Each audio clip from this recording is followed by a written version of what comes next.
Hi friends, welcome to my channel. இந்த வீடியோவில் என்ன பார்க்க போகிறோன்னா சிம்பிள் அண்ட் டேஸ்டி டொமேட்டோ பாத் வந்து எப்படி பண்ணுறதுன்னு பார்க்கலாம். ஸோ அதுக்காக வந்து ஃபஸ்ட்டு குக்கர் எடுத்துக்கின்னு ஒரு கரண்டி எண்ணெய் விட்டுக்கலாம். எண்ணெய் விட்ட பிறகு ஒரு டீஸ்பூன் நெய் சேர்த்துக்கலாம்.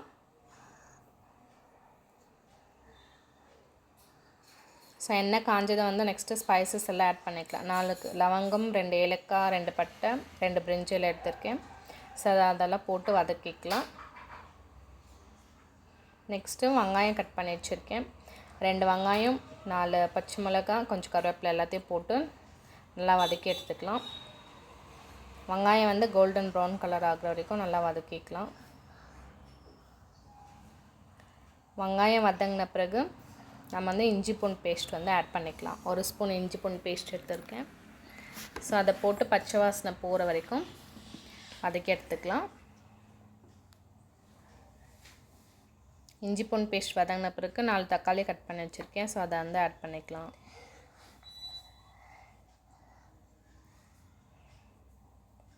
தக்காளி ஆட் பண்ணி நல்லா வதக்கிக்கலாம். சீக்கிரம் வதங்கிறதுக்காக வந்து நம்ம வந்து உப்பு ஆட் பண்ணிக்கலாம்.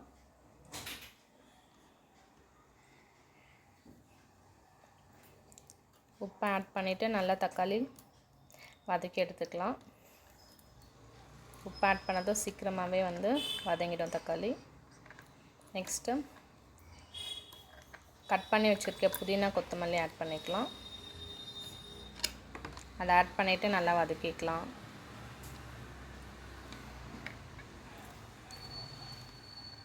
அதை வதங்கினதும் காரத்துக்கு ஏற்ற மாதிரி மிளகாத்தூள் ஆட் பண்ணிக்கலாம்.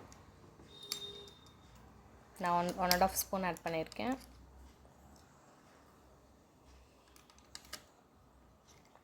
நெக்ஸ்ட்டு 2 கிளாஸ் ரைஸ் எடுத்திருக்கேன். ஸோ அதுக்காக 4 கிளாஸ் தண்ணி எடுத்திருக்கேன். நெக்ஸ்ட்டு ஊற வச்சிருந்த ரைஸ் வந்து ஆட் பண்ணிக்கலாம்.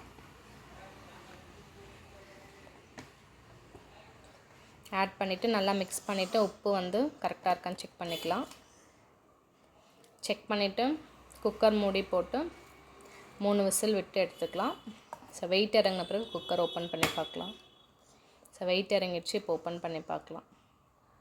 ஸோ இப்போ டேஸ்டியான டொமேட்டோ பாத் வந்து ரெடி ஆயிடுச்சு. ஸோ பாருங்கள், இப்போ பார்க்கவே வந்து உதிரியாக ரொம்ப டேஸ்டியான டொமேட்டோ பாத் வந்து ரெடி ஆயிடுச்சு. ஸோ இந்த வீடியோ பிடிச்சிருந்துச்சின்னா லைக் அண்ட் சப்ஸ்கிரைப் பண்ணுங்கள். நீங்களும் ட்ரை பண்ணி பார்த்துட்டு எப்படி இருக்குன்னு சொல்லுங்கள்.